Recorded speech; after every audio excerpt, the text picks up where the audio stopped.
मंगल ग्रह यानी मार्स पर कुछ खास बात हुई है जो आज से पहले कभी नहीं हुई थी। अब से कुछ ही घंटे पहले मंगल पर नासा की परसीवियरेंस प्रोब उतरी थी। ये मिशन अपने साथ एक्सप्लोरर रोबोट को भी ले जा रहा है, जिसका एक मकसद है और वो ये कि मार्स पर जीवन की खोज करना।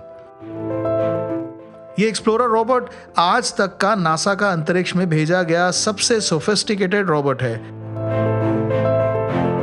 इस स्पेस रोवर का जो नाम है वो है परसीवियरेंस रोवर। रोवर बेसिकली एक ऐसी ट्रेवलिंग कार जैसी मशीनी रोबोट होती है जो किसी दूसरे प्लैनेट जैसे मार्स की सतह पर चलते हुए वहां के एनवायरनमेंट के बारे में जानकारी इकट्ठा करती है।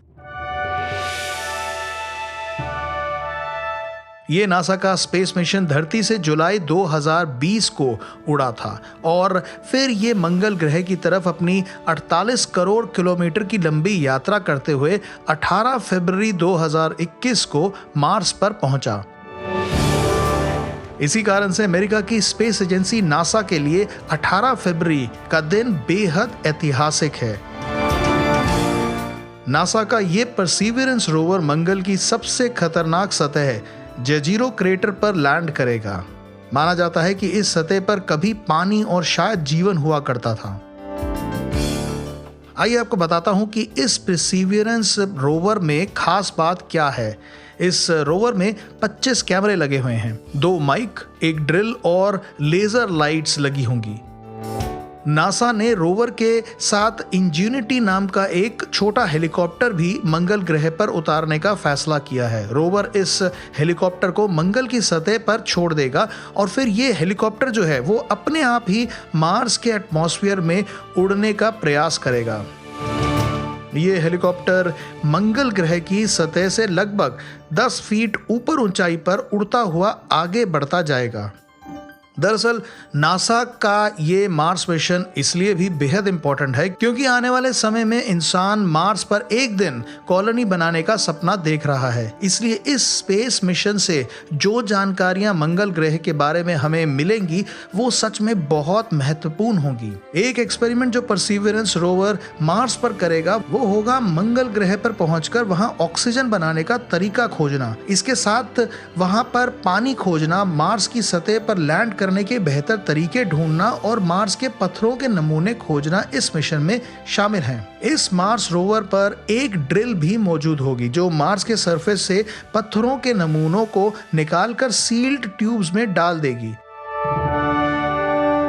फिर आगे मार्स पर आने वाले मिशंस इन ट्यूब्स को कलेक्ट करके वापस धरती पर ले आएंगे। लेकिन इन सबसे पहले नासा के इस रोवर को सबसे बड़ी चुनौती का सामना करना पड़ेगा और वो है मंगल ग्रह का बेहद खतरनाक एटमॉस्फेयर।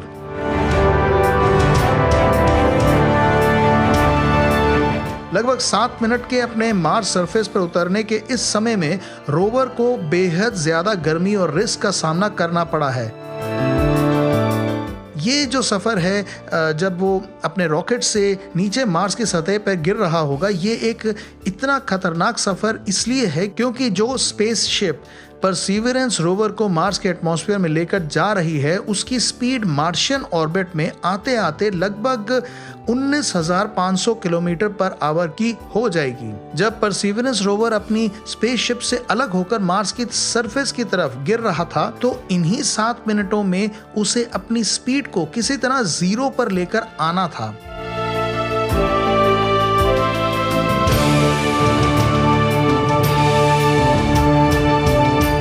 और चूंकि धरती और मार्स के बीच लगभग 11 मिनटों का कम्युनिकेशन गैप है, यानी मार्स से निकले सिग्नल्स को धरती पर पहुंचने के लिए 11 मिनट्स लगते हैं। इसलिए उन बेहद अहम 7 मिनटों में परसीवियरेंस रोवर ने अपने आप ऑटोमेटिकली लैंडिंग करी। धरती पर बैठे नासा के साइंटिस्ट यहां से कुछ भी नहीं कर सकते थे।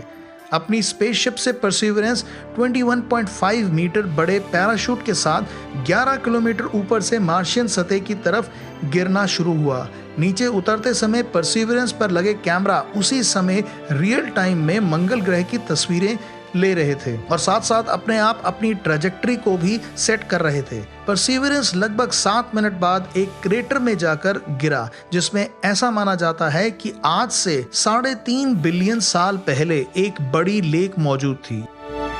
यहाँ पर नासा जीवन को खोजने की कोशिश करेगा। इस मिशन से हमें जीवन को समझने में मदद मिलेगी और आने वाले समय में धरती से बाहर इंसानों की मार्स पर कॉलोनी बनाने का जो सपना है उसे पूरा करने में एक बहुत इंपॉर्टेंट स्टेप साबित होगा ये मिशन। मैं हूं सचिन और आप देख रहे थे विस्परिंग मिस्ट्रीज। अगली बार तक के लिए नमस्कार।